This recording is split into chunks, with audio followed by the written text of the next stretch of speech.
Bandang 3:00 ng hapon, masyadong mainit ang panahon, kaya naman tagaktak ang pawis ni Aliza sa pag-aayos ng kanyang mga paninda sa mesa. Matapos ihanda ang mga ibebenta niya online, ay nagmamadali siyang sinet up ang kanyang mga gamit, ang kanyang ring light at ang kanyang cellphone. Habang nasa trabaho ang kanyang asawa ay yun naman ang kanyang pinagkakaabalahan. 3 taon na rin silang kasal ni Jiro at hindi pa rin binibiyayaan ng anak. Nang minsang magdalang tao si Aliza ay nakunan naman yon. Dahil sa kasagsagan ng pandemic ay siniguro niyang kikita pa rin siya at hindi lamang aasa sa sahod ng kanyang asawang pulis. Nagsusustento rin kasi si Jiro sa magulang at mga kapatid, kahit may kanya-kanya na silang pamilya. Kapitbahay lamang nila ang nag-iisang kapatid na babae ni Jiro na si Marga. May 3 anak at wala namang regular na trabaho ang asawa nito. Bukod doon, lulong pa yun sa sugal at madalas din na umuuwi ng lasing. Pinagtatakpan lamang ni Marga ang problema niya sa kanyang asawa. Ayaw na ayaw niyang may nasasabing hindi maganda ang mga tao sa kanya, lalong-lalo na ang nanay dulor niya. Matapos iset up ang kanyang mga gamit ay agad na siyang nagsimula sa pagla-live sa kanyang Facebook account. Ilang segundo lamang ay marami na sa friends niya sa lugar nila ang nanonood at nag-aabang ng kanyang mga paninda. Magandang hapon mga suke! Ang init! Kasing init ng pagtanggap niyo sa mga paninda ko, mga Marsh, Momsy, Bebe, Daddy, Kuya. Marami na naman tayong bagong paninda ngayon, murang-mura. Kaya may na! Sa ating first item, face mask kayo dyan. 10 bucks lang po ang available. Tuloy ang chismisan basta suot nyo to at syempre kailangan nyo rin ng face shield. Just comment, mine face shield. At kung ilan ang gusto nyo, protektado ka na sa virus pati sa mga taong toxic sa buhay nyo. Charot! Samantala, nang mga oras na yon ay nanonood naman ang panganay na anak ni Marga at aliw na aliw pa kay Aliza. Ang galing-galing naman magbenta ni Tita Aliza. Ang daming bumibili. Ang ganda-ganda niya, no? Tapos mabait pa. Talaga, favorite ako ni Tita Aliza. Ay, hindi ako kaya. Mas favorite niya ako. Lagi niya kaya akong binibigyan ng ano. Ano bang pinagtatalunan niyo dyan, ha? Ano ba yung pinapanood niyo sa cellphone ko? Pauubos ng load niyan, kakapanood ng mga walang kwentang. Abat? Naka-live na naman ng bida-bidat, nagmamaganda kong hipag. Hoy, kayong dalawa, may hugasan doon at ligpitin sa kusina. Asikasuhin niyo na mga yon, dali. Hay, napakainit at lalong umiinit ang ulo ko sa lintik na babaeng to. Naiinis man, patuloy pa rin yon sa panonood sa ginagawa ni Aliza. Maya-maya, dumating naman si Aling Dolor na nakiusisa sa kanyang pinapanood. Sino ba yung madaldal at napakaingay na pinapanood mo? Oh, may dala akong suman dito. Nagluto ang asawa ni Arnold. Ay, teka, si Aliza ba yan? Ano bang pinagagagawa niyan? Ano pa nga ba? Di nagpapapansin. Alam mo, hindi ko maintindihan si Jiro kung bakit kinukonsinti niya ang asawa niyang yan. Tingnan niyo nga ang suot na damit, Nay. Naku, nakakairita. Isa pa, ano na lang ang sasabihin ng mga tao dito sa lugar natin? Hindi siya binibigyan ng pera ng kapatid ko para kumayos siya na akala mo ay pinababayaan ni Jiro? Ay, ewan ko ba kay Jiro? Kung ako lang ang masusunod ay, ewan ko ba? Ni minsan ay hindi man lamang gumaan ang loob ko sa babaeng yan. Kahit sa huling hininga ko, hindi ko matatanggap yan bilang manugang ko. Sana'y makakilala pa ng bago si Jiro at tuluyan ang iwanan ng babaeng yan. Alam ko na, Nanay. Bisitin natin ang babae na yan para lumabas ang sungay. Kapag nangyari yun, sigurado makikita ni Jiro kung anong klaseng babae ang asawa niya. Ano na naman ba yung iniisip mo? Pumalpak na tayo sa una natin plano, kaya siguraduhin mong maganda na yan. Mga anak, ako na lang palang magliligpit dyan. Pumunta muna kayo sa bahay ng Tita Eliza nyo. Maglaro kayo doon, mag-ingay at magtatakbo. Sabihin nyo marami akong ginagawa, kaya doon muna kayo. Bilis! Huwag kayong uuwi hanggat hindi ko kayo sinusundo, ha? Naiintindihan nyo ba? Pero, nanay... Bingi ka ba? Bilisan nyo na! Dali! Mga batang to talaga! Nagkatinginan na lamang ang dalawang bata dahil sa mga sinabi ng kanilang ina. Agad namang hinila ng panganay na anak ang bunso nitong kapatid. Maingay, malikot at iyakin yun, kaya siguradong maiistorbo si Eliza sa pagtitinda. Masyado mo naman yatang sinisindak ang mga anak mo, Marga. Nanay, sanay na sa akin yung mga yan. At saka, maigi na yan. Yung may kinatatakutan sila para hindi lumaking matitigas ang ulo. At baka matulad pa kay Jiro na hindi man lamang nakikinig sa atin. Ay naku, sinabi mo pa. Pagdating sa asawa niya ay parang bulag at bingi. Nay, tingnan mo. Nandun na yung mga bata. Hala, sige. Guluhin yun, lintik na babaeng yan. Patingin nga ako. Samantala, Naku, nandito ang napaka-cute kong mga pamangkin. Ay siya, mamayang gabi na lang po ulit. 8:00 ng gabi. Maraming salamat, miners. napakamot ulo na lamang si Eliza nang magsidatingan ang mga pamangkin ng kanyang asawa. Bukod sa maingay ay hindi mapakali ang mga yon, kaya minabuti na lamang niyang tumigil sa pagtitinda online. Kayo talaga? Ang galing-galing niyong tumiming. Nasaan bang nanay niyo? Ano po? Naglilinis po kasi ng bahay si nanay, kaya pinalabas niya po muna kami. Sige, maglaro lang kayo dyan, ha? Maghahanda lang ako ng merienda natin. Maya-maya, uuwi na rin ang Tito Pogi niyo. Mula ng araw na yon, nagsisimula pa lamang siya sa pagbebenta online, dudumugin na naman siya ng mga bata at kung minsan ay kasama pa si Marga para makipagkwentuhan sa kanya. Isang dapit hapon, sinundo na ni Marga ang mga anak niya na kunwari katatapos lamang maglaba. Eliza, nandyan pa ba yung mga bata? Nandito pa, ate. Nandyan ang nanay niyo. Ay, ito talagang mga batang to, nawiwili na sa kakapabalik-balik dito. Ay, naiistorbo na yata ang Tita Eliza nyo. Pasensya ka na, Eliza, ha? Masyado nang napalapit ang loob sa ng mga anak ko. Okay lang naman po, ate. Nilipat ko na nga ang pag-online selling ko sa gabi at nagkakagulo kami. Ay naku, pasensya ka na. Ang dami ko kasing ginagawa sa bahay kaya... Okay lang po, ate. Wala namang problema sa akin. Nag-e-enjoy naman ako kapag nandito ang mga bata. Ay, siya nga pala, ate. Ikaw, ayaw mo bang subukan na kumita sa pagla-live selling? May mga kakilala naman akong supplier, kaya kung sakali, pwede naman po kitang tulungan. Naku, wala akong alam sa ganyan. Ang totoo, natutuwa ako kapag nakikita kitang nagla-live selling eh. Hindi ko kaya yan. Baka naman langawin lang ang mga paninda ko at wala namang bumili. Tsaka baka hindi ako payagan ni Waldo. Sapat naman yung kinikita niya para sa aming mag-anak. Ay, sige po, ate. Pero kung gusto niyo sabihin niyo lamang po sa akin. Pwede ko po kayong turuan.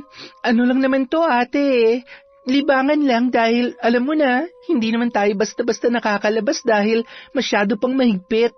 Tsaka iba talagang kitaan ngayon online. Hindi mo pagsisisihan to, ate. Ay sige siya, pag-iisipan ko. Salamat sa pagbabantay sa mga makukulit na to, ha? Bandang 8:00 ng gabi, napasilip si Eliza sa bintana nang dumaan si Waldo. Pasuray-suray at halatang nakainom. Maya-maya narinig niya ang bangayan ng mag-asawa. Nadatnan siya ni Jiro sa ganoong kalagayan. Han, anong ginagawa mo dyan? Wala. Pasensya na, Han. Marites na marites ako sa part na to eh. Kumusta ka? Kagagaling lang dito ng mga bata. Mukhang ginawa ka na namang yaya ni ate ah. Okay lang. Masaya naman ako kapag nandito sila. Ay, pero sana magka-baby na rin tayo. Pero habang wala pa, magpapakabisi na muna ako sa pag-online selling. Ikaw talaga? Basta huwag ka masyadong magpapakapagod at mag-iingat ka sa pagde-deliver ha. Huwag din sa malalayo. Delikado. At syempre, ayaw kong magkakasakit ang maganda kong online seller. Opo, huwag ka mag-alala. Lagi kong aalagaan ang sarili ko para hindi ka nag-aalala sa akin. Ay, kaya ikaw ingatan mo rin yung sarili mo, Han, ha? Hindi kita binibigyan ng karapatan na magkasakit. Ay, makapagluto na nga. Magpalit ka na ng damit. I love you. Samantala. Uy, linis ng bahay natin ah. Nakaluto ka na ba? Pambihira. Lasing ka na naman. At saka, anong nakaluto na? Anong lulutuin ko wala ka namang iniwan na pambili ng ulam kanina? Ay, huwag mong sabihin na ipinang-inom mo na naman yung kinita mo ngayong araw. Tatamaan ka na talaga sa akin. Ay, nagagalit na naman ang misis ko. Makahiga na nga lang muna at nahihilo ako. Hoy, abat, ano ipapaulam ko sa mga anak mo? Bumangon ka dyan, Waldo! Lintik na ito! Buisit talaga! Talagang tinulugan na ako. Ayaw mong bumangon, ha? Buisit! Lagi ka na lamang ganyan. Hindi ka na nagbago. Puros na lamang konsumisyon ang binibigay mo. Nanay, ano pong ulam?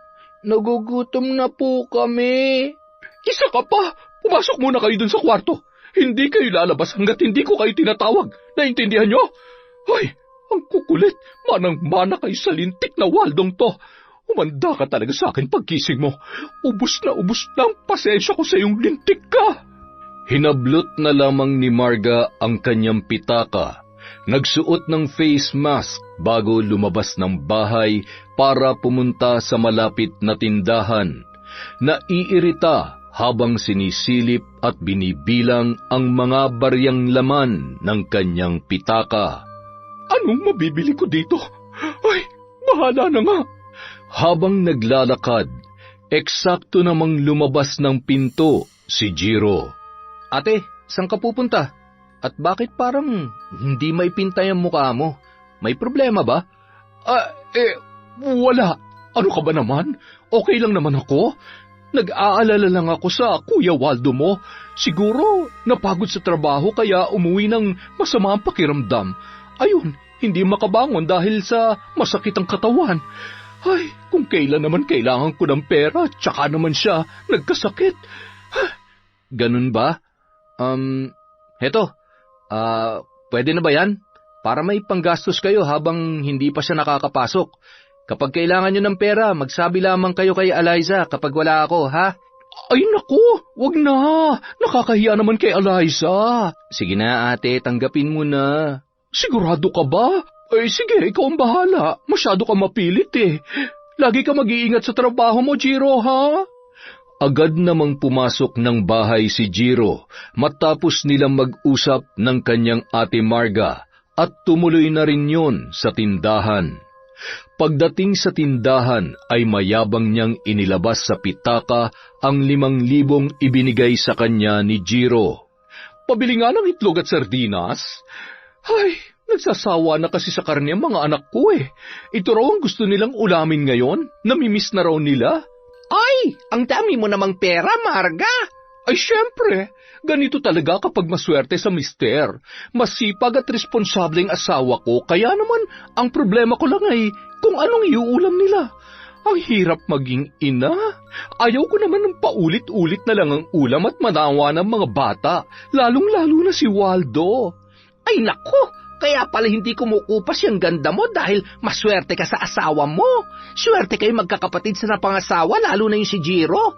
Maganda na, napakasipag pa. Ako'y laging napapamain kapag nag-online selling siya. Ganun ba? Ay mabuti naman. Ganyan talaga kapag hindi nakukontento sa binibigay ng asawa. Kayod ng kayod na akala mo'y may malaking pangangailangan.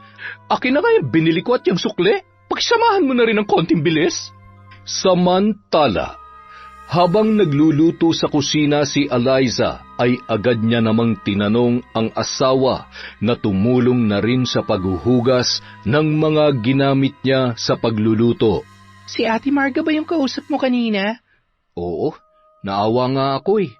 Bakit? Mukhang problemado nung dumaan kanina. May sakit daw si Kuya Waldo, kaya ayun, hindi makabangon. Baka trin ang kaso at wag naman sanang madali ng COVID na yan. Ganon? May sakit? Seryoso? Bakit, Han? Kasi kanina, nakita ko pa siya na pasuray-suray, kaya naabutan mo ako nakasilip dun sa bintana. Iniisip ko nga kung bakit lasing eh. Bawal naman ngayon ang inuman dahil nga sa virus. Pero baka namalikmata lang ako at baka kaya ganun yung lakad niya dahil masama nga ang pakiramdam. Pero para talagang nakainom eh. Ay, bahala na nga. Makapaghain na nga lang. Maya-maya mag-o-online selling ulit ako. Aba, talaga namang seryosong-seryoso ka na dyan, ha? Baka naman ikayaman na natin yan. Di mabuti. Alam mo, Han, marami rin naman tayong natutulungan dahil hindi na nila kailangan lumabas pa para bumili. Isa pa, murang-mura lang ang mga paninda ko. At yung kinita ko rito, pwede nating itulong kung may nangangailangan. At saka, sa ganitong panahon, dapat may naitatabi talaga tayo. Isa pa, gusto ko makatulong sa pag-iipon natin para sa pag-aaral ng mga magiging anak natin. Mga? Ayos ah.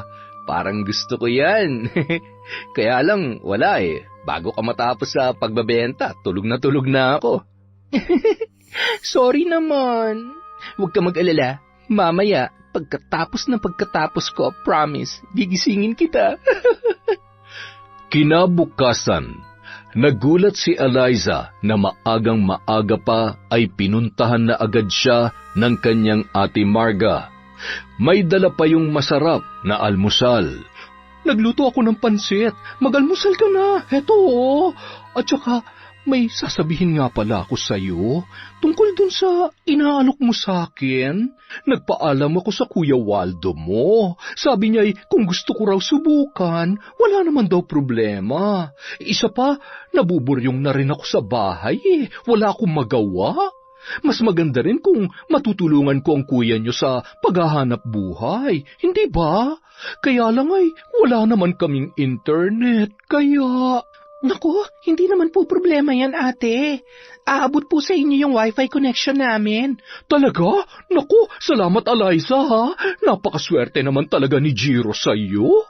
Tinuruan siya ni Eliza kung paano magbenta at ipinakilala niya rin yon sa kanyang mga supplier. Ano ate, may tanong ka pa ba o may maitutulong pa ba ako sa'yo? Nako, okay na. Salamat talaga, Eliza, ha? Wala ka talagang kasimbait. Si ate naman, sino-sino pa ba magtutulungan? Basta sa una, tiyaga-tiyaga lang po talaga at diskarte kung paano mapapaubos ang paninda. At saka, ano pala ate, para hindi tayo magkasabay sa pagla-live, ikaw sa umaga, ako sa gabi. Baka rin kasi humina ang internet connection kung magsasabay tayo. Ay siya, sige. Wala namang problema dyan. Paano? Uuwi na ako na makabenta na. Sige po ate, galingan mo. Good luck! Salamat naman at kinakausap na ako ni Ate Marga. Siguro naman nagbago na ang tingin niya sa akin. Hindi naman kasi ako katulad ng iniisip nila. Nang araw ding yon, nagsimula ng magbenta si Marga. Marami rin ang natuwa, lalo na ang kanyang mga kaibigan. Hanggang sa lumipas ang mga araw, marami na rin siyang naging customer. Minsan ay nagrerenta siya ng tricycle para makapag-deliver. Kung minsan naman ay isinasabay siya ni Eliza sa kotse nito. Nakapagpundar na kasi ang mag-asawa ng sasakyan na siyang ginagamit ni Eliza sa pagde-deliver ng kanyang mga paninda. Isang gabi, ang sakit ng katawan ko. Nakakapagod. Buti na lang at Marami-rami naman ang kita ngayon kesa kahapon. Bakit kaya parang tumutumal ang paninda ko? Parang kailangan ko atang makaisip ng paraan kung, naka-live pa si Eliza? Makanood nga kung may bumibili. Sa kabilang banda, Ay, grabe naman po. Maraming salamat mga miners. Simot na po ang paninda natin. Kakatok na lang po ulit ako bukas sa mga pinto ninyo. Salamat and God bless. samantala, grabe, 5,000 viewers ang nanonood. Nakakainis. Humanda ka sa akin. Ano ba yung binubulong-bulong mo dyan? Matulog ka na. Anong oras na? Manahimik ka nga dyan. Huwag ka magreklamo kung hindi ako didiskarte ay kawawa ang mga anak mo. Kinabukasan, naisipan ni Marga na babaan ang presyo ng kanyang mga paninda. Bumili na kayo! Main nyo na mga ito! Murang-mura, mas mura kesa sa dating presyo! Mas mura kesa sa paninda ng iba dyan! Sino tong mas magaling magtinda at maayos mag-deliver si Eliza? Doon na lang kami bibili. Nako, wala namang problema. Mas gusto nyo doon? Di doon ka. Lumayas ka dito sa live ko. Biro lang mga sisi ko. Tuloy ang hanap buhay. Sunod na item na tayo.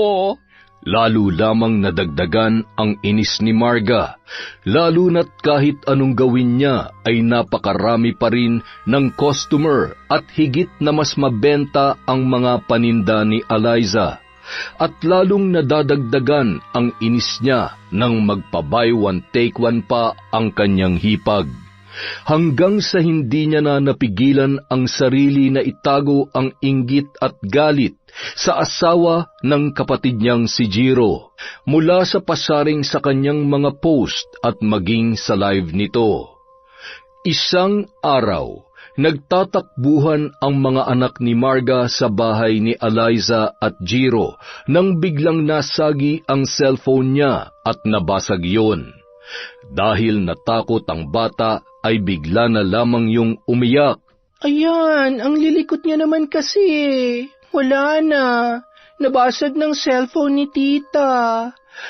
Ay, huwag na kayong umiyak. Umupo muna kayo at baka... Lalo pang lumakas ang iyak ng bata, kaya naman napatakbo si Marga para usisain kung ano ang nangyayari. Eliza, bakit umiyak ang anak ko, ha? Ano po kasi, ate? Nabasag niya kasi yung cellphone ko. Tapos, sinaktan mo ang anak ko dahil sa cellphone na yan, ha? Pinag-iinitan mo ba ang anak ko? Makakatikim ka talaga sa akin, babae ka. Halika nga dito. Ate, bitiwan niyo po ako. Hindi ko sinaktan ang anak mo. Aray! Nanay, tama na po. Umuwi kayo dun sa bahay. Bilis, kakalbuhin ko lang muna ang babaeng ito. Pinupuno mo na talaga ako. Sabi na, bitawan mo ako. Talagang lumalaban ka pa? Bakit hindi? Hindi ko sinaktan ng mga bata. Bakit ko gagawin yon? Ang kitid naman ang utak mo, ate. Hindi naman pwedeng hayaan na lang kitang manakit. Kung tutuusin, dapat nga magpasalamat ka pa sa akin dahil inaalagaan ko mga anak mo, tapos ako pang masama. Hindi naman yata tama to. Huwag ka na magpalusot pa. Alam kong naiinis ka na sa akin kasi may kakumpetensya ka na. Makasarili ka. Alam ko naman na inis ka na sa akin. Kaya kung ano-ano na lamang ang pinagagagawa mo para makabenta ka at mapunta sa iyo lahat ng customer ko. Hindi totoo yan. Ni minsan hindi ko naisip yan. Bakit ba ganyan na lamang ang galit niyo sa akin? Wala naman akong ginagawang masama sa inyo Yan ba talagang tingin mo sa akin? Makasarili? Hindi nga kita hinihingi ng bayad para makabawas na sa bayarin nyo, tapos... Bakit? Sa laki ng sahod ng kapatid ko, kinukulang ka pa ba sa pambayad sa pesteng internet na yan? Pati internet isusumbat mo sa akin, ha? Hindi mo alam kung paano ako magalit. Kaya ilugar mo yung ugali mo kung ayaw mong ingud-ngud ko yung nguso mo. Ate, ano ba? Anong ginagawa mo? Bakit sinasaktan mo ang asawa ko? Jiro, kasalanan naman kasi ng magaling mong asawa. Sinaktan niya na nga yung pamangkin mo, tapos ang lakas pa ng loob na sumbatan ako. Kausapin mo yan, dahil sa susunod baka kung ano pa magawa ko sa kanya. Hindi magagawa ni Eliza yan, ate. Kilala ko siya, at mahal na mahal niya mga pamangkin ko. Isa pa, Gusto ko lang din ipaalala sa'yo na ito na ang una't huling beses na masasaktan mong asawa ko. Akala niyo ba hindi ko alam na sinisiraan mo si Eliza sa mga taga rito? Nagtitimpi lang ako dahil ayaw ko ng gulo. Umalis ka na at baka kung ano pa masabi ko. Sige, kampihan mo yung asawa mo. Kalimutan mo ng kapatid mo ko. Magsama kayo, mga buwisit. Han, sorry. Hindi ko naman talaga sinaktan yung bata. Naglalaro sila tapos nasagi yung cellphone ko. Umiyak si Tonton. Siguro natakot siya. Pero hindi ko siya sinaktan, Han. Shh, tahan na. Alam ko. Pasensya ka na kay ate, ha? Nasaktan ka ba ng sobra? May masakit ba sa'yo? Okay lang ako. Ayaw ko lang ng ganito dahil sa walang kakwenta-kwentang bagay ay magkakasira kayo. Hindi ko alam kung anong nagawa kong mali at galit na galit siya sa akin. Siguro nga, para wala na lamang gulo, itigil ko na lamang ang... Teka, bakit ikaw mag-a-adjust para sa kanya? Ituloy mo lang yung ginagawa mo. Basta alam mong wala kang ginagawang masama sa kanila. Kahit kapatid ko siya, hindi ko naman hahayaan na gumawa siya ng ikakapahamak mo. Mahigpit na yakap na lamang ang itinugon ni Eliza sa kanyang asawa. Nagpapasalamat siya na sa ilang taon na nilang pagsasama ay araw-araw na ipinaparamdam sa kanya ni Jiro ang suporta at pagmamahal. Kaya kahit ramdam ni Eliza sa umpisa pa lang na malayo na ang loob sa kanya ni Marga, maging ang nanay ni Jiro, ay naniniwala pa rin siya na hindi makakaapekto yon sa kanilang pagsasama. Nang gabi ring yun, hindi pa rin mawala-wala ang galit at inis ni Marga para kay Eliza. Kaya naman naisipan niyang puntahan ang kanyang ina na si Aling Dolor. Waldo, ikaw na munang bahala sa mga bata. Pupunta lang muna ako kay nanay. Sus, magsusumbong ka lang naman dun eh. Manahimik ka na nga lang at baka lalo lang lumalayang away niyong magkapatid. Ikaw naman talaga may kasalanan eh. Ay, Itiko mo nga yung bibig mo kung wala kang magandang sasabihin. Hindi ko kailangan ng opinyon mo. Pakainin mo yung mga anak mo. Huwag mo nang dagdagan pa ang init ng ulo ko. Ay. Tinahak niya ang madilim na kalsada kahit na may kalayuan yon mula sa kanilang bahay. Nang makarating ay sarado na ang kabahayan. Natitiyak niyang tulog na ang matanda. Nay! Nay! Buksan niyo tong pinto! Nay! Marga? Anak, ikaw ba yan? Sandali lamang. Ano ba't kung kailan gabing-gabi na at saka ka naman pumunta dito? Ano ba ang problema mo? Nay, nag-away kami ni Jiro dahil sa lintik niyang asawa. Nakakainis, Nay. Gustong-gusto ko siyang saktan. Alam mo yun? Kung hindi lang talaga dumating si Jiro, nakalbo ko na sana ang babaeng yun eh. Ano na naman bang ginawa ng babaeng yun sa'yo? Ay, wag mong sabihin na kinampihan na naman siya ni Jiro. Malamang. Alam mo naman yun. Daig pa nagayuma. Kung anong sabihin sa kanya ni Eliza, yun na lang din ang pinaniniwalaan niya. Ay, wag ka na mamroblema. Hayaan mo't kakausapin ko ang kapatid mo. Hindi yan ang gusto kong mangyari, Nay. Isa pa, hindi naman siya makikinig sa iyo eh. Nagalit nga siya sa akin kanina. Parang hindi niya ako kapatid. Ano ang gusto mong gawin natin? Nanay, alam mo kung anong gusto ko. Kung nagawa mong barangin siya noon, pwede mo pa rin namang gawin yun ngayon. Nay, papayag ka ba na api-apihin na lamang ako ng babaeng yun? Kung ayaw niyo pwede niyo naman akong turuan. Ay, oo na. Gagawin ko na. Ano bang gusto mong gawin ko dun sa malditang babaeng yon? Takutin niyo. Gumawa kayo ng paraan para hindi na siya makapag-inarte pa. Gusto kong lagyan mo siya ng mga kati-kati para hindi na mainganyong bumili ang mga customer niya. Sino ba naman ang bibili sa babaeng maraming sugat sa katawan? Siya sige na. Ako na ang bahala. Pambihira. Baka mamaya ako pang mabalikan ng gagawin kong ito. Alam mo naman ang nangyari nung huli kong ginamit ang kaalaman kong ito. Hindi mo ba naaalala ang nangyari sa tatay mo? Nay, hindi yun. Sadya namang may sakit talaga si tatay. Yun ang dahilan ng pagkamatay niya, hindi ang pambabarang mo. Anak, hindi mo kasi naiintindihan. Ay, Nay, kung ayaw niyo sabihin niyo na lang. Hindi yung ang dami-dami niyo pampalusot. Uuwi na nga lang ako. Marga, sandali. Ay, masyado ka namang matampuhin. Sige na, gagawin ko na. Huwag ka na magtampo-tampo dyan. Ako nang bahala sa kanya. Salamat, Nanay. Sige po, uuwi na ako. Hindi na ako makapaghintay na maparusahan ang babae na yun. Lintik siya sa buhay ko. Sige na, umuwi ka na, gabi na. Nako, asikasuhin mo na ang mga apo ko. Nakangising umalis si Marga na parabang nabunutan ng tinik ng mga oras na yon. Nang makarating sa bahay ay patapos nang kumain ang kanyang asawa at mga anak. Oh, wala nang ulam?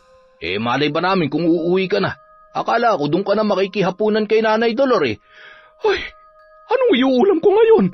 Pambihira naman. Ano, ako pa magliligpit niyan? Ako pa bang paghuhugasin mo ng mga pinagkainan ninyo? Eto na, huhugasan ko na. Ay, lagi na lamang mainit ang ulo mo. Ano, pagbubukas ba kita ng sardinas? Gusto mo ba? Ay, ako na. Maghugas ka na lang dyan at baka... Ay, nakakairita. Ay, huwag ka nang magalit. Magtatrabaho na ulit ako. Ay, wag! Magpakasarap ka lamang sa paghilata. Ay, tulungan mo na lamang ako sa pagde-deliver ng mga paninda ko. Baka sakaling matuwa pa ako sa'yo. Nakakapagod na. Nakakapagod ng pagtakpan ko yung katamaran at pagiging lasenggo mo. Samantala, habang hinahalungkat ni Aling Dolor ang kaban kung saan doon nakatago ang mga kagamitan sa pambabarang na minana niya pa sa mga magulang niya, ay nag-aalangan naman siya sa kanyang plano. Gayunpaman, nasisiguro niyang magagalit si Marga sa oras na hindi niya sundin ang kagustuhan noon. Bagamat nag-iisang babae, si Marga talaga ang paborito niyang anak sa lahat. Sinimulan ni Aling Dolor sa pagsindi ng kandila. Hinipan niya ang may katamtamang laki ng itim na aklat. Napakarami kasing alikabok. Gayon din ang isa pang kahon na naglalaman ng iba't ibang garapon. Mayroon ding isang bagay na nakahulmang tao. Kulay puti yun, ngunit mababakas sa itsura nito ang kalumaan at may mga ilang parte na animoy warak na. Kapansin-pansin din ang isang bilog na bagay kung saan nakatusok ang iba't ibang karayom. May mga botelya rin na naglalaman ng iba't ibang orasyon, mga likido na kinargahan ng mga orasyon na maaaring gamitin upang linlangin, lasunin, paglaruan o manipulahin ang isang biktima. Napangisi siya nang maalaala ang mga araw na matyaga siyang tinuturuan ng kanyang ina kung paano gagamitin ang mga nakasulat sa aklat at mabisang paraan ng pambabarang. Kaya niyang paglaruan at takutin lamang ang kanyang bibiktimahin at maaari ding patayin agad-agad kung kanyang gugustuhin. Nakangiti siyang dinampot ang isang larawan na nakaipit sa unang bahagi ng aklat na kanyang hawak nung mga oras na yon. Napakaganda mong babae pero ewan ko ba, wala man lamang akong maramdamang kahit kaunting amor para sa'yo. Tutal, kahit ano namang gawin ko mula pa noon, ay hindi ko kayo mapaghiwalay ng anak ko. Di sige, sa pangalawang pagkakataon, dito ko na lamang idadaan ang pagkayamot ko sa'yo. Isa pa, ayaw na ayaw ko sa lahat ay ang madedehado si Marga. Dahil sa'yo, lalo lamang napapalayo ang loob sa amin ni Jiro. Kung dati nagawa kong ilaglag ang batang nasa sinapupunan mo, ngayong gabi naman, hindi kita patutulugin. Gamit ang karayom na ito, paulit-ulit kong tutusukin ang manikang ito. Maninikip ang dibdib mo na parang sinasakal at nalulunod.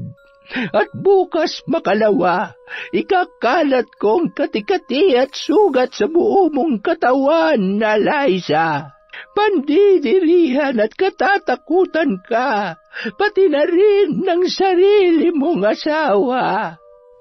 Paulit-ulit noon na binibigkas ang pangalan ni Eliza, matapos bigkasin ang mga kahindik-hindik na mga salita.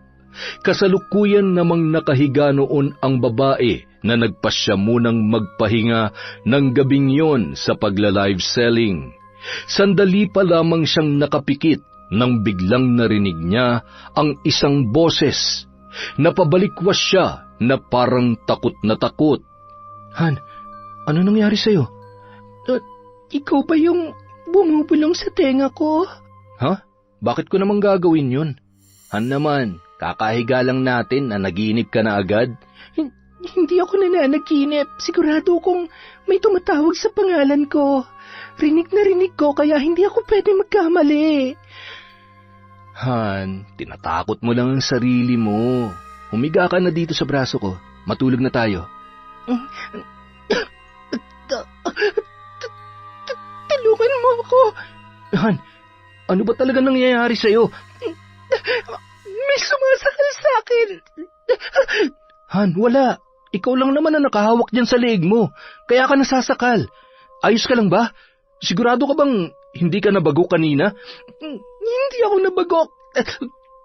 Bakit pa ayaw mo maniwala sa akin? Hindi ako nagbibiro at lalong hindi ako nagsisinungaling. May tumatawag sa akin. May sumasakal sa... Aray, ang kati-kati, ang likod ko. May mga gumagapang sa likod ko. Han, wala. Wala naman na. Chiro, natatakot ako.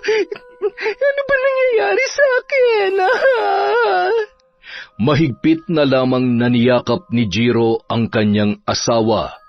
Gusto niya sanang dalhin sa ospital yun, ngunit mariin namang tumanggi si Eliza, lalo na't alam nila kung gaano kadelikado na mahawa ng mga pasyente na may virus.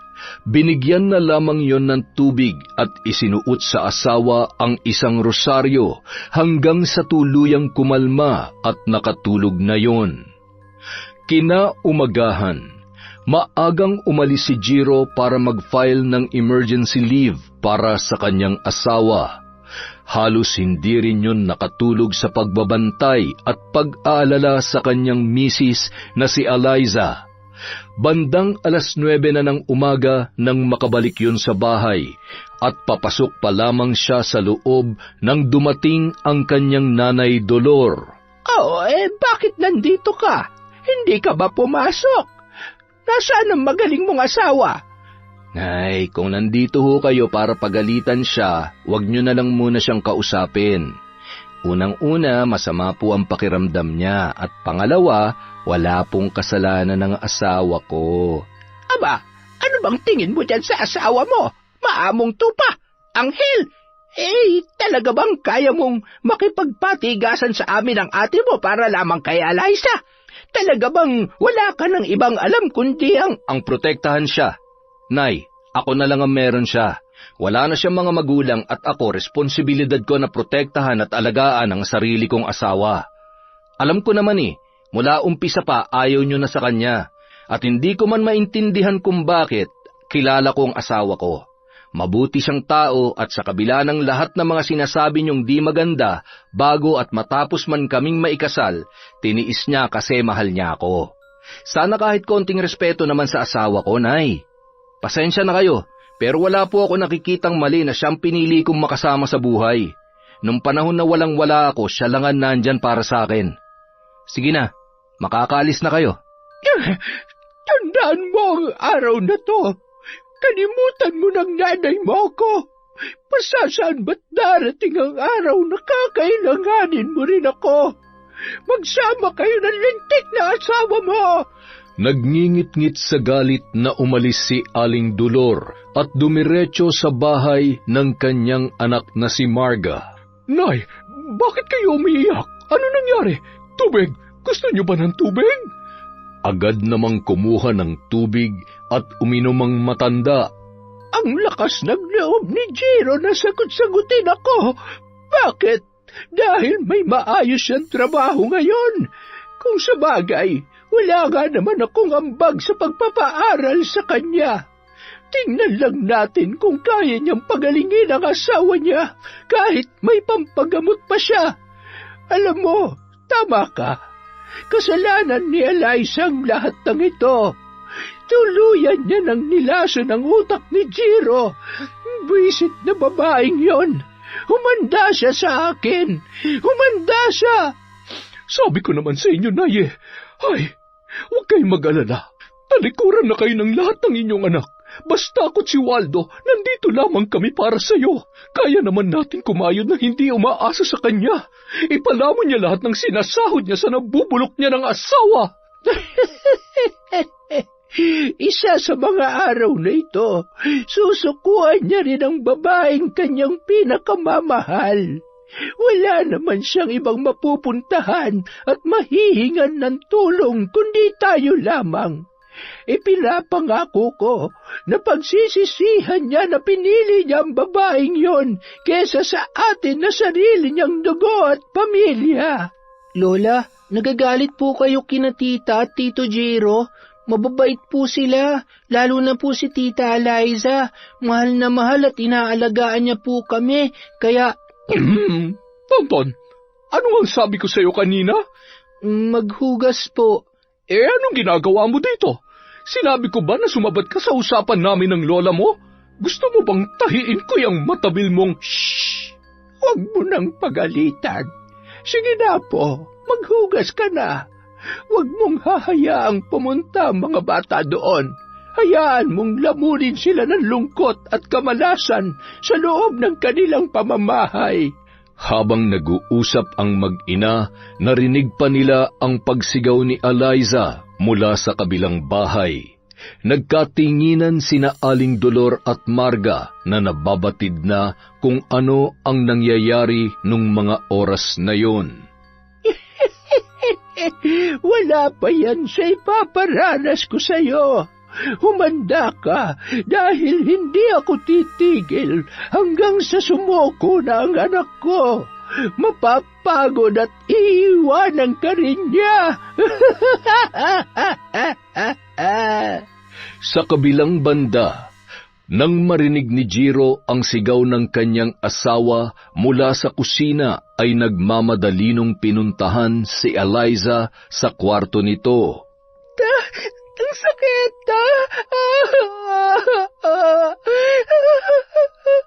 Ano ba nangyari? Nahulog ako sa kama. Aray! Nahihilo kasi ako eh. Medyo nandidilim ang paningin ko. Nahihilo? Nagsusuka? Baka naman naglilihi ka na ulit, Han. Sayang ka na naman eh. Tapos mamaya biglang wala na naman. Huwag ka nga, Han. Masyado kang excited kaya tuloy. Han, okay lang yun. Huwag mong isipin na pinapressure kita, ha? Magkaanak man tayo o hindi, mahal na mahal pa rin kita. Siya nga pala, nakatulog ka ba ng maayos?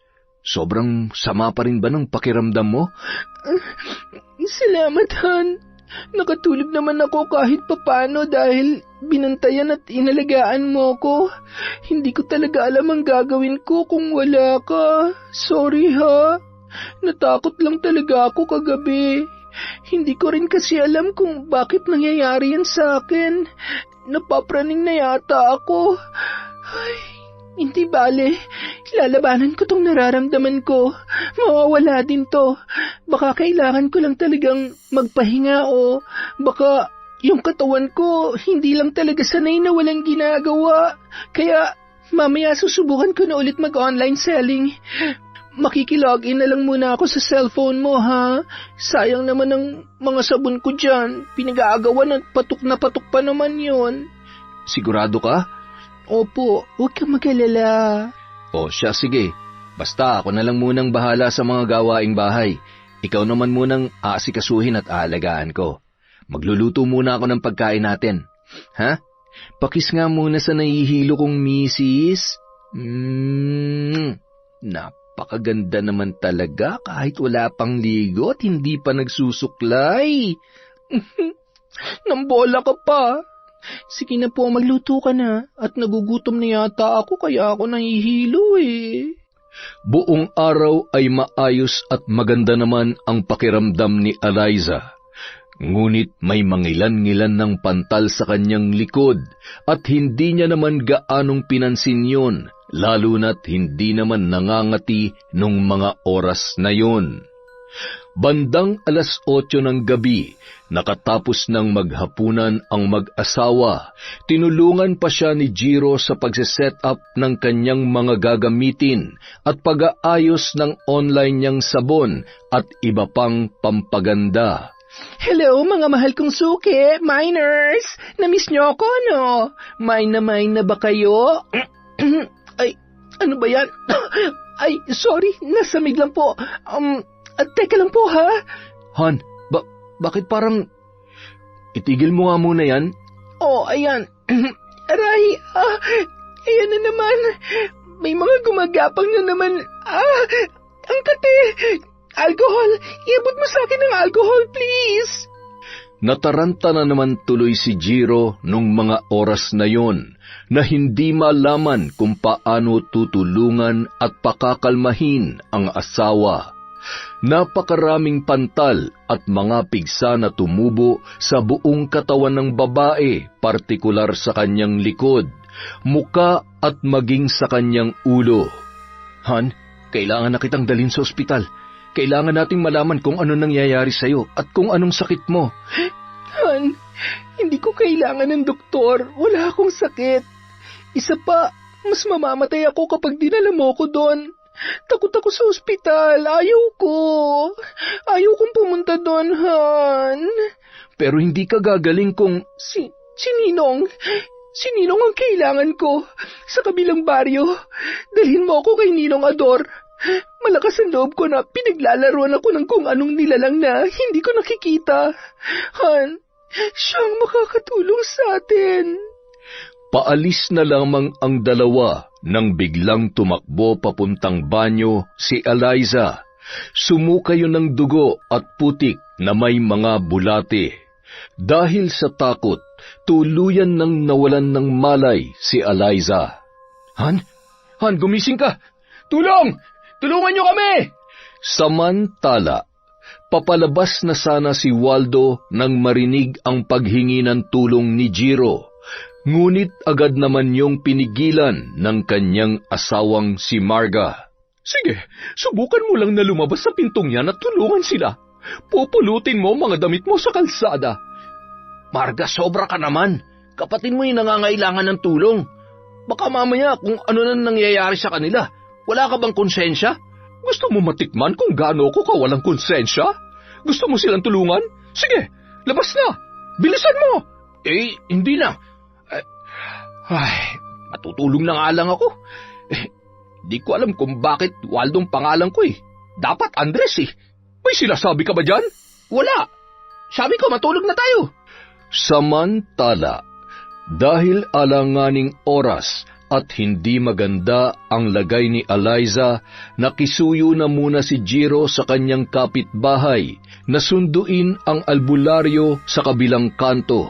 Sumang-ayon naman ang lalaki at ilang sandali lamang ay dumating na yon sa kanilang bahay.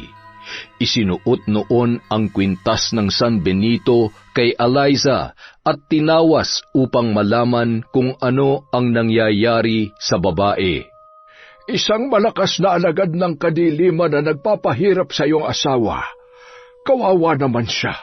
Kapag hindi ka nakagawa ng paraan, baka kung ano pang masama ang gawin niya sa asawa mo. Ano pong ibig niyong sabihin?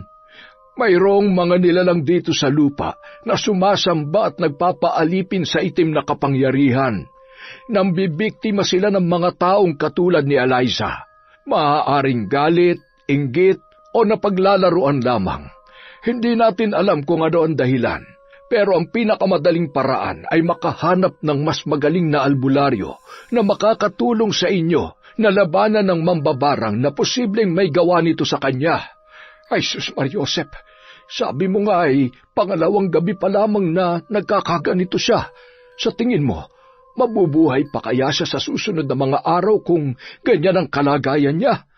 Pansamantala lamang nakaginhawahan ng mararamdaman niya ngayon. Bukas sa muling pagsapit ng dilim, siguradong may panibago na namang balak ang mambabarang na may gawa niyan. Napakabait ho ng asawa ko, at saka wala naman siyang kaaway. Sigurado ka? Baka naman karibal. Pulis ka, pogi at siguradong marami kang... Tatang naman, loyal ho ako sa asawa ko. Wala po akong ibang karelasyon. Siya, pasasan ba't malalaman din natin kung sino may gawa nito? Basta humanap ka ng albularyo na kayang tapatan at pasukuin ang hayop na mambabarang na yan. Sa kabilang baryo, si Ador. Magaling yon. Pupunta na nga po sana kami doon, kaya lang nawalan siya ng malay. Bukas na bukas din po ay didiretso kami doon. Natatakot po ako at hindi ko po kakayanin kung may mangyayaring masama sa asawa ko. Huwag ka mag-alala. Maawain ng Diyos. Hindi niya pababayaan ang asawa mo. Kinabukasan, habang nagwawalis sa labas ng bahay, napansin ni Marga ang papaalis na sina Jiro at Eliza. Dahan-dahan na naglalakad papunta sa sasakyan nila at nakatungo ang ulo ni Eliza sa balikat ng kanyang asawa. Mapapansin ang panghihina at malubha niyang kalagayan. Kadiri, mukha na siya nabubulok ngayon. Buti nga sa'yo. Sigurado, dadalhin niya yan sa ospital. Sa hina ng katawan niya, matutuluyan yan kapag dinapuan pa ng virus. Bye-bye, Eliza. Rest in peace. Habang nagwawalis, ay bigla namang dumating si Aling Dolor sa bahay ni Marga, at masayang-masaya naman niyang nadatnan ang kanyang anak. Mukhang ang saya-saya mo yata, anak. Oo naman, Nay. Bukod sa nasakin ang mga customer ni Eliza, mataas ang kita, maraming pera. Tapos, may good news pa, Nay. Nakita ko kanina sina Eliza at Jiro. Siguradong pupunta na yun sa ospital. Kahit saan pa mang pribadong ospital o kahit sino pang mahusay na doktor, hindi na siya mapapagaling. Ay, pasasaan ba? At kapag natuluyan ang babaeng yon, babalik at babalik na sa atin si Jiro. Tama, at higit sa lahat, hindi niya maaaring malaman na may kinalaman tayo sa nangyayari sa asawa niya. Paano kung dalhin nila sa albularyo yon? Hindi ba? Paano kung maisip nila na... Kasasabi mo lamang, hindi ba? Sabi mo dadalhin sa ospital, tapos ngayon, biglang... Ang sakit naman nun, Nay. Malay ko ba? Natural, may pera sila eh. Di sa ospital yun.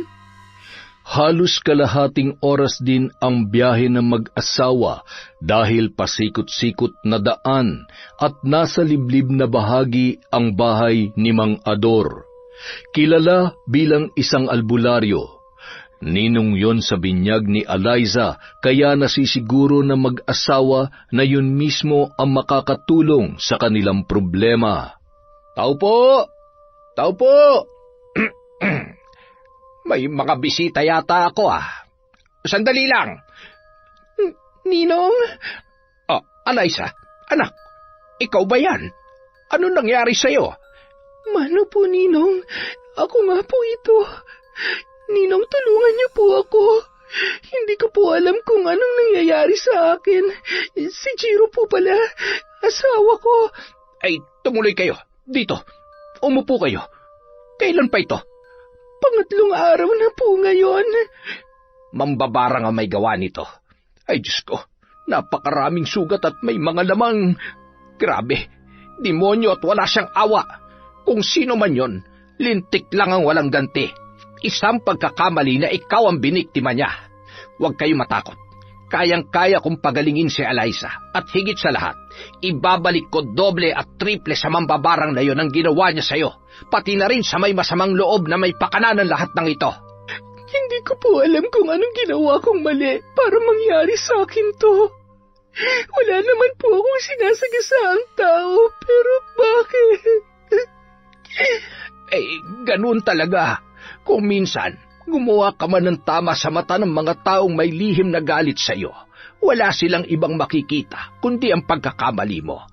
Kung minsan naman, may mga taong sadyang makitid ang utak at nagpapatalo sa inggit sa kanilang puso. Hayaan mo, hindi naman magtatagumpay ang mga taong tulad nila. Sandali lamang at kukunin ko mga gamit ko sa panggagamot. May idinikit si Mang Ador na medalyon sa noo ng babae. Dikit na dikit yon at napapaaray naman si Eliza. Tila ba nag-iiba-iba ang kanyang boses. Okay lang po ba siya? Han, ayos ka lang ba? Okay lang siya. Huwag ka mag-alala. Hawakan mo ang balikat niya habang inuusal ko ang orasyon. At nag-usal na nga ang matanda ng kakaibang salita na tanging siya lamang ang nakakaunawa. Lahat ng sumpa at sakit na nasa loob ng katawan ng babaeng ito ay ibinabalik ko sa iyo at sa lahat ng may masamang loob na dahilan ng lahat ng ito. Rebulatar Dominus!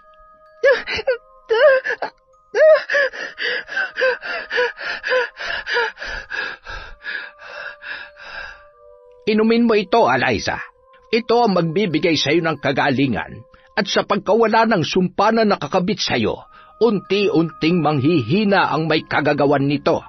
Magdasal tayo ng Ama namin, Ave Maria at sumasampalataya. Sabayan mo kami, Jiro, bilang tanda ng ating pananampalataya sa Diyos.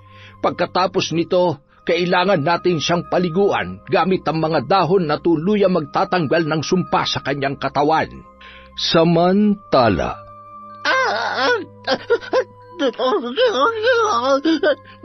Nadidilimang. Nay, ano po nangyayari sa inyo? Nay, tulong! Waldo, tulungan mo ako! Nanay, ano nangyayari sa iyo? Ano ba naman? Teka, ano nangyari?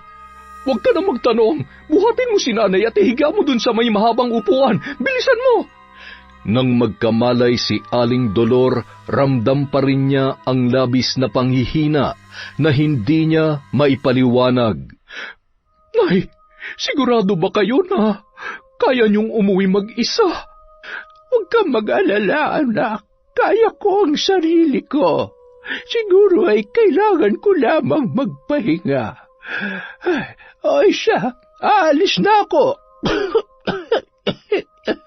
Mga apo, uuwi na si Lola. Ay, ano ba tong nangyayari sa akin? Hindi kaya... Ay, huwag naman sana. Dahil kapag nagkataon, siguradong hindi nakakayanin ng katawang lupa ko. Pero kung sakali man, ako na lamang sana at wag nang isa sa mga anak ko.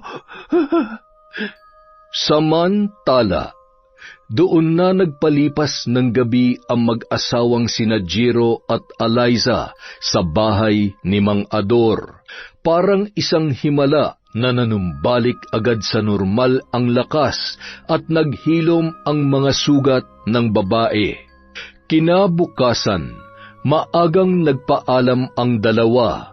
Bago umalis ay iniabot pa ni Mang Ador sa kanyang inaanak na si Eliza ang isang papel kung saan nakasulat ang orasyon na kailangan niyang basahin sa bawat pagsapit ng 6:00 ng gabi.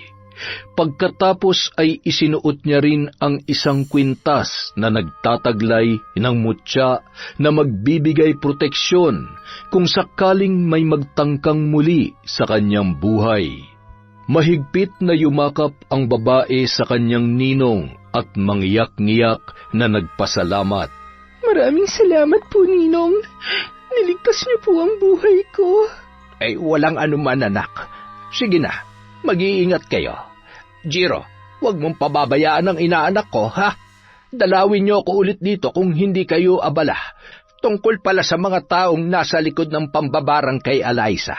Tiyak na malalaman niyo rin kung sino pagsapit ng takdang panahon. Tumango na lamang ang dalawa.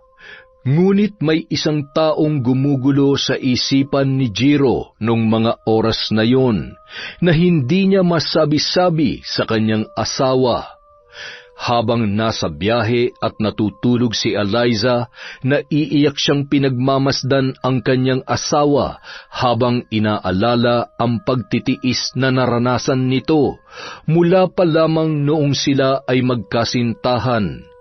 Batid niya lahat na masasakit na salita na natamo noon at pangit na pagtrato mula sa kanyang pamilya ay tiniis lamang ni Eliza dahil sa sobrang pagmamahal nito sa kanya. Ni minsan hindi yun nagreklamo at hindi rin yun nawalan ng pag-asa na darating ang araw na matatanggap at magugustuhan din siya ni Aling Dolor at lalong-lalo na ng kapatid niyang si Marga. Nang makarating sila sa bahay ay hinayaan ni Jiro na magpahinga muna ang kanyang asawa. Pagkatapos magluto ng pagkain at maglagay ng tubig sa kanilang kwarto, ay marahan niyang hinagkan ang noo nang natutulog pa rin na si Eliza. Naglakad lamang siya papunta sa bahay ng kanyang nanay Dolor. Bago yun ay dumaan muna siya sa bahay ng panganay niyang kapatid na lalaki. Matapos magkumustahan ay nagpaalam na rin siya at pumunta sa bahay ng kanyang ina. Nay! Nay! Nay, papasok na po ako! Tumungo siya sa may kusina, ngunit hindi naman niya yon nakita. Kaya naman nagmamadali siyang pumunta sa kwarto ng kanyang nanay. Nakaligpit ang kama at maging ang mga kumot at unan. Naisipan niyang pumunta sa isa pang kwarto at doon ay nakita niya ang nanghihina niyang ina habang yakap-yakap ang isang aklat. Umiiyak yun at namimilipit sa sakit. Kapansin-pansin ang mga sugat noon sa kanyang katawan. Nay, ano nangyari sa inyo? Anong ibig sabihin nito? Kayo ba? Kayo ba ng barang kay Eliza? Magsalita kayo, sumagot kayo, Nay. Patawarin mo ko, anak. Patawad sa ginawa ko sa asawa mo. Nagpadala lamang ako sa sobrang inis ko sa kanya. Sana'y mapatawad niya ako sa nag-awa ko. Patawarin niya sana ako, anak. Hindi ko naman ipinipilit sa inyo kung ayaw niyo talaga siya. Pero yung barangin niyo siya, Nay, sobra na yun. Tingnan niyo, anong nangyari sa inyo? Paano na kayo ngayon? Paano kung kayo mawala dahil sa sarili niyong kagagawan? Kung ito ang kabayaran sa ginawa ko, tatanggapin ko. Masaya na ako na makahingi ng tawad sa inyong mag-asawa. Gusto ko siyang makausap. Gusto kong humingi ng tawad kay Eliza. Mahigit 1 buwan na ganoon ang kalagayan ni Aling Dolor.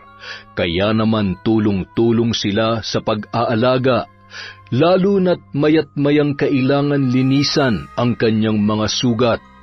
Kapag napapabayaan ay pinagpipiestahan yon ng mga bangaw, para yung nababaliw na sa kakahiyaw dahil sa sobrang sakit. Salit-salitan sila sa pagbabantay, ngunit ang pinaka nag-aasikaso sa matanda ay si Eliza. Sa kabila ng mga nalaman niya ay pinili niyang patawarin ang nanay ni Jiro alang-alang sa kanyang asawa. Isang araw. Aray! Dahan-dahan naman, anak. Pwede ba? Huwag ka na nga magreklamo. Napapagod na ako. Napabayaan ko na negosyo ko dahil sa kakabantay ko sa'yo. At saka, nakakadiri na. Kapag naiisip ko yung sugat nyo, kapag kumakain ako, hindi ako, Nandidiri ako at nasusuka. Hanggang kailan niyo ba kami pahihirapan? Alam niyo, mas mabuti pang mamatay na lamang ako. Yun ba? Yun ba ang gusto mong sabihin? Hindi mo ba alam na dahil sa'yo, dahil sinunod ko ang kagustuhan mo, kung meron man dapat isang tao na nakukonsensya at dapat magmalasakit, ikaw yon. Nay, ate, ano nangyayari dito? Ate Marga, bakit umiiyak si nanay? Isipin mo na kung anong gusto mong isipin. Sige, magsumbong ka sa magaling mong asawa na sinasaktan kayo ng nanay niyo. Para lubos na. Total, pare-pareho naman kayo. Lahat kayo ang tingin sa akin, demonyo. Magsama-sama kayo. Alagaan mo yung mag-isa mo. Uuwi na ako at hindi na ako babalik dito. Marga! Marga! Eliza, anak, patawarin mo sana ako. Nay!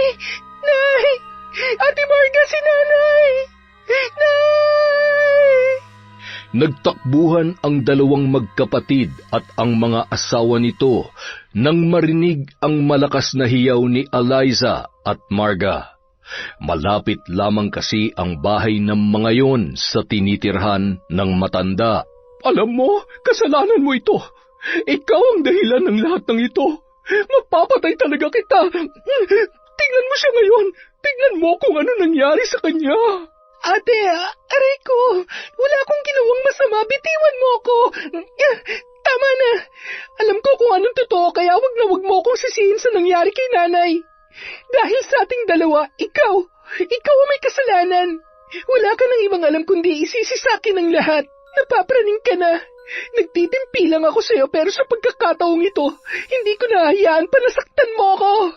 Inawat naman ng mga kapatid nito ang dalawa dahil nagkakasakitan na at siya namang dating ni Jiro. Nay, ano nangyari? Nay! Nay!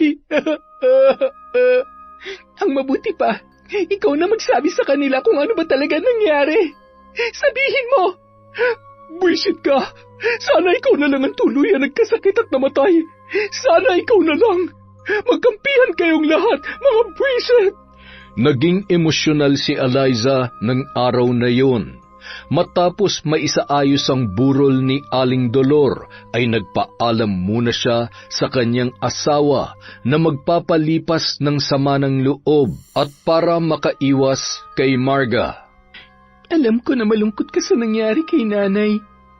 Bilang respeto sa burol niya, ako na lamang muna ang iiwas. Tsaka, naguguluhan din ako. Kailangan ko lang din munang huminga sa mga nangyayari. Babalik din ako agad. Kailangan ko lang munang mag-isip-isip at ipahinga tong nararamdaman ko. Baka kasi hindi na ako makapagpigil kapag nagkainitan ulit kami ni ate. Sa halip na sagutin ang sinabi ni Eliza, mahigpit na yakap na lamang ang itinugon niya sa kanyang asawa. Naiintindihan niya ang nararamdaman nito. Kaya naman kinaumagahan, inihatid niya yon sa bahay ng ninong ador niya. Ninong, dito na lang po muna ako sa inyo. Pasensya na, wala po kasi akong ibang mapupuntahan eh. Ganito pala ang pakiramdam ng wala ng mga magulang. Ang hirap, mula nang mawala sila, kay Jiro na lang umikot ang buhay ko. Kaya kahit anong pagtrato sa akin ng nanay dati at ni Ate Marga, tinitiis ko. Ayaw ko kasing mawala sa akin si Jiro. At saka, mahal po niya ako. Hindi naman ako pinababayaan ni Jiro. Kakampi ko siya sa lahat ng pagkakataon. Pero dahil sa bagay na yon, parang ako naman ang dahilan kung bakit nagkasira sila ng ate niya. Anak, wala kang kasalanan. Kahit saang anggulo mo tingnan, wala kang ginawang mali. Gayon din si Jiro. Kasama yan sa pagbuo ng sariling pamilya. Mula nang ikasal kayo, ikaw na ang prioridad niya. Responsibilidad ka niya. Lalo na't alam niya na wala ka namang ginagawang mali. Ginawa lang ni Jiro kung ano ang tama. Yun nangyari sa nanay niya at dun sa malditang Margarita na yun. Huwag kang nakikinig sa mga sinasabi nun. Hindi mo kasalanan kung ipinanganak siyang makitid ang utak. Ay, isa pa, ganun kasi siyang pinalaki ng nanay dolor niya. Maling pagmamahal at pagpapalaki sa anak. Ay, alam mo, Ninong, kung anong masakit? Si nanay ang nambarang sa akin. Inamin sa akin ni nanay ang lahat. Humingi siya ng tawad at kahit mabigat sa kalooban ko, pinatawad ko po siya. Ang masaklap, ginawa niya yon para kay Ate Marga. Sabi ko naman sa'yo, lalabas din ang totoo. At yun nangyari sa nanay ni Jiro. Yun na ang buwelta ng ginawa nila sa'yo. Grabe, Nong. Kung nandiri ako sa sarili ko nung nagpagamot ako sa inyo, mas malala po yung kinanay. May pagkakataon na kapag pinapalitan ko siya ng damit at nililinisan ko yung sugat niya, hindi ko alam kung namamalikmata ba ako pero may mga nakikita kong uod. Pati yung mga suka niya, may bulati at insekto. Tapos yung buhok niya nalalagas na po lahat. Ganun talaga kapag gumawa ng kasamaan. Doble o triple ang nagiging kabayaran. Basta hanggat patuloy mong dinarasal yung binigay ko sa'yo at suot mo ang kwintas na yan, hinding-hindi natatalab pa ang sumpa kahit sino pang magaling na mambabarang ang utusan ni Marga. Alam mo, dapat hindi yung mismong nanay niya ang tinamaan ng sumpa pabalik Dapat si Marga. Baka sakaling bumait. May mga anak po si Ate Marga. Kung sakaling sa kanya nangyari yon, kawawa naman po ang mga bata. Ay, ewan ko ba, sa kabila ng mga nangyari, mukhang malabo na talagang magbago pa siya. Ay, naku, Ninong. Siguro, nang umulan ng kagaspangan ng ugali, siya lang ang gising at sinalo niya lahat. Halika, tuturuan kita ng iba pang orasyon na alam ko para kung sakali man na kailanganin mo alam mo na kung papaano poprotektahan ng sarili mo.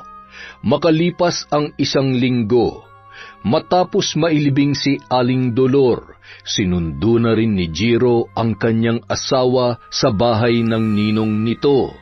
Naiwang nagliligpit ng mga gamit sina Waldo at Marga. Nagmamadaling tumungo sa isang kwarto ang babae para hanapin ang aklat at mga gamit ng nanay niya sa pambabarang. Pagkatapos makuha ang mga yun, ay inilagay niya sa isang garbage bag at binitbit papauwi sa kanilang bahay. Ano naman yung bitbit mo? Huwag mong sabihin na dadalhin mong basurang yan sa bahay. Pambira ka naman, oo. Akin na't itatapon ko. Ano ba? Kung ikaw kayang ibalibag ko dyan, alam mo kanina pa ako nagtitimpi sa'yo. Inuubos mo na naman ang pasensya ko. Iniuubos? Ang sabihin mo, wala ka naman talagang pasensya pagdating sa akin. Lagi ka nalang galit. Ay, ano na naman yung binubulong-bulong mo dyan, ha? May sinasabi ka ba? Minumura mo ba ako? Minumura ka dyan. Kahit napakasama ng ugali mo, ni minsan hindi kita minura, oy. Mahal kaya kita kahit... Ay, huwag na nga lang. Parang tanga to. Tara na nga, bilisan na natin at siguradong nagkakagulo na naman sa bahay yung mga anak mo. Ay, salamat naman sa Diyos. Nasapian din ng magandang hangin. Sa loob ng 1 linggo, paulit-ulit na binasa at pinag-aralan ni Marga ang aklat ng karunungan. Binasa niya ang bawat pahina upang masigurong magtatagumpay siya sa kanyang plano. Isang gabi, habang natutulog ang kanyang asawa at mga anak, ay tumungo siya sa kusina upang isagawa ang ritual ng pambabarang. Matapos magsindi ng mga kandila, ay binuklat niya ang aklat at isa-isang binasa ang mga salitang nakasulat doon, habang hawak ang manika at isang mahabang karayom. Kinuha niya ang isang maliit na kutsilyo na gagamitin niya upang gilitan ang leeg ng kanyang biktima. Umanda ka sa aking babae ka. Sa pagkakataong ito, sisiguruhin ko na hindi ka na makakaligtas. Kailangan mo na rin manahimik sa ilalim ng hukay. Sa una't huling pagkakataon, tatapusin ko ang buhay mo at hindi na kita bibigyan pa ng pagkakataon na makalapit sa albularyong tumulong sa'yo. Papatayin kita. Papatayin kita, Eliza. At itong kutsilyong ito ang tatapos sa buhay mo. Samantala, napabalikwas si Eliza na tila ba wala sa sarili na tumungo sa kusina. Buti na lamang ay napansin at nagising si Jiro nang hinawi nito ang braso niya na nakayapos sa kanyang asawa. Sinundan niya yon at laking gulat niya nang makitang kinuha noon ang kutsilyo at tila wala sa sariling tinatapat yon sa kanyang leeg. Huwag kang lalapit sa akin. Kung hindi ay gigilitan ko ang leg ko. Han, wag. Ano ba nangyayari sa'yo? Bitawan mo ang kutsilyong yan. Han, makinig ka sa akin. Pinaglalaruan na naman ba siya? Kailangan ko siyang buhusan ng tubig na may orasyon. Agad niyang kinuha ang baso na nasa kanilang kwarto. Dinadasalan yon ni Eliza bago matulog at yon ang kanyang iniinom. Sakto na may kalahati pang tubig yon. Nagmamadaling kinuha at isinaboy sa muka ng kanyang asawa. Bigla na lamang nanumbalik sa sarili, ngunit ramdam niya ang paninikip ng kanyang dibdib. Nakita niya ang kwintas na binigay sa kanya ng kanyang ninong na nakalimutan niyang isuot ng gabing yun. Agad niya yung itinuro kay Jiro at isinuot yun sa kanya. Pagkatapos ay sabay nilang inusal ang mga dasal na ibinilin sa kanila ni Mang Ador. Nang manumbalik sa normal ang kanyang lakas, ay mahigpit niyang niyakap ang kanyang asawa at sabay na napahagulgol ang dalawa. Tahan na. Ligtas ka na. Mahal na mahal kita. Bakit nangyayari sa akin to? May nambabarang na naman ba sa akin? Mula ngayon kahit anong mangyari, wag na wag mong huhubarin ang kwintas mo. Naintindihan mo? Pinapakaba mo ko eh. Sobrang nag-alala ako sa iyo. Samantala, Hindi pwede to. Dapat mamatay siya. Dapat mamatay ka na. Marga, tama na. Ano bang ginagawa mo? Mambabarang ka? Babarangin mo na naman si Eliza? Hindi ka pa ba nadadala? Hindi ba't namatay na nanay mo dahil dyan? Gusto mo na rin ba mamatay? Gusto mo ba? Pwede ba? Huwag mo akong sinisigawan. Wala kang alam. Bobo ka. Kaya kung wala kang magandang sasabihin, manahimik ka. Huwag mo akong pakikialaman kung ayaw mong ikaw ang barangin ko. Hindi ko lubos akalain na aabot ka sa ganyan. Tanggap ko naman kung ganyang kababa ang tingin mo sa akin. Pero yung kasamaan mo, yung ginagawa mo, hindi na makatao yan. Nababaliw ka na. Narinig mo ako? Nababaliw ka na. Hindi ako ang baliw. Hindi ako baliw. Bahala ka sa buhay mo. Ang dapat sa iyo mabuhay mag-isa dahil walang magtatagal dyan sa ugali mo. Wala ka ng ibang inisip kundi ang sarili mo. Ngayon, mabuhay ka mag-isa mo. Iiwan ka na namin ng mga anak mo. Sige, umalis ka at isama mo yung mga anak mo. Wala akong pakialam dahil mga pabigat lang kayo sa buhay ko. Ang yabang mo. Tingnan ko lang kung hindi mamatay sa gutom yung mga anak mo. Oo, lasenggero ako at tarantado. Pero kaya ko magbago at pinipilit kong kumayod para sa mga anak ko. Tandaan mo yan. Di baling hindi ko sila kayang buhayin sa karangyaan, pero hindi ko hayaan na lumaki at mamulat sila sa kasamaan. Mga anak, halina kayo. Aalis tayo. Dun muna tayo sa lola nyo. Bilis na! Mga anak, sandali. Iiwan nyo ba ako? Iiwan nyo ba talaga si nanay? Sasama po kami kay tatay. Ayaw namin sa'yo, bad ka. Lagi mo kaming pinapalo at inuutusan gumawa ng masama. Tatay, tayo na po. Mga buwisit, sige lumayas kayo. Hindi ko kayo kailangan.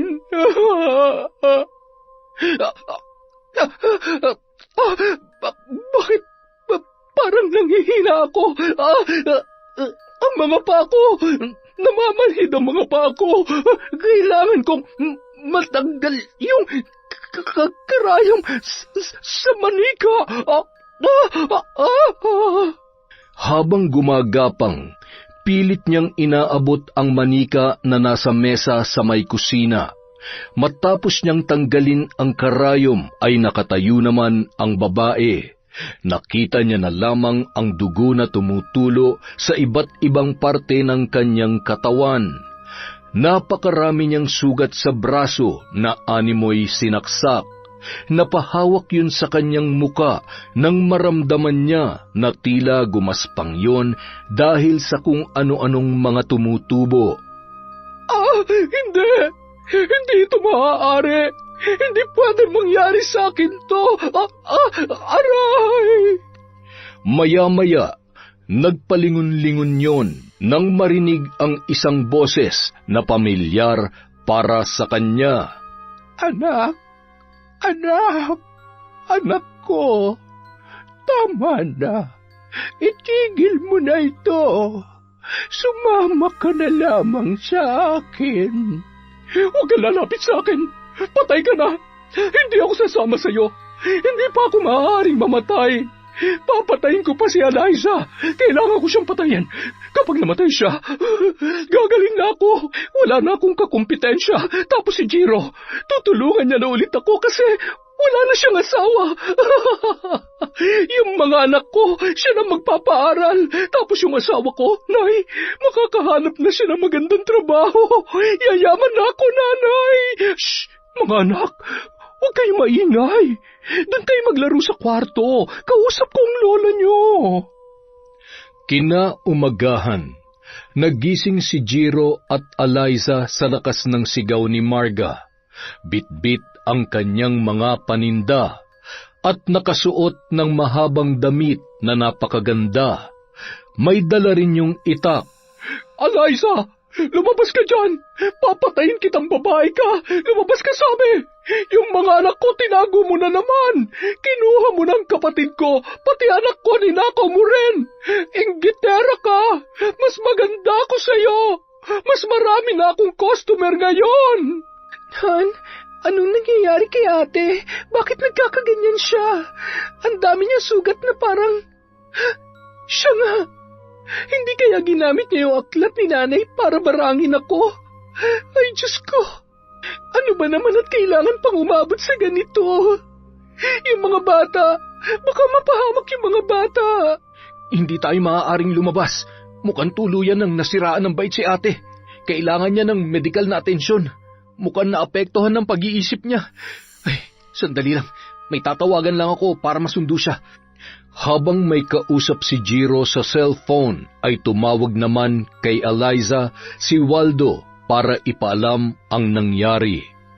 Dinala sa mental hospital si Marga. Pagkatapos ay bumalik naman sa bahay nila si Waldo at ang mga bata. Ipinagpatuloy ni Eliza ang online selling para matulungan ang mga anak ni Marga at Waldo. Siya na ang nagde-deliver ng mga order at buwanan siyang sinasahuran ni Eliza para makaipon. Madalas din nung binibisita ang kanyang asawa. Sa kasamaang palad ay hindi na yon nakakakilala pa. Sino ka? Baliw ka, no? Ikaw talaga, hanggang ngayon talaga namang. Oo na. Kahit ginaganyan mo ko, mahal na mahal pa rin kita at baliw na baliw pa rin ako sa'yo. Ay, sana gumaling ka na. Alam mo, hinahanap ka na ng mga bata. Malalaki na sila at nasa maayos ng kalagayan. Magpagaling ka na, ha? Wala akong sakit. Ikaw magpagaling. Inom ka ng gamot. Patulog ka doon. Baka mamaya magwala ka na naman. Tingnan mo yun, oh. Ikukulong ka nila doon. Wala ka. Dahil sa mga nangyari, sina Eliza at Jiro na ang naging pangalawang magulang ng mga bata, ang nag-aalaga at nagpapaaral sa mga yun. Makalipas ang 2 taon. Yung mga baon nyo, ilalagay ko na dito sa bag nyo, ha? Mag-aaral na mabuti at huwag makukulit. Kiss muna sa tita. Ang pabango naman. Pag-uwi amoy araw, nako. Sakay na kayo sa sasakyan. Dahan-dahan at baka may madapa, ha? Ang laki na ng mga anak natin, ah. Oo nga nakakatuwa. Ilang taon pa, makikipagsabayan na rin tong baby natin sa tiyan ko. Sumisipa-sipa na nga oh. Gusto na rin yata mag-aral. Salamat, Han, ha? Salamat sa pagmamahal mo sa pamilya ko. At lalong-lalo na sa akin. Mahal na mahal kita, Eliza. Mahal na mahal din kita, Jiro.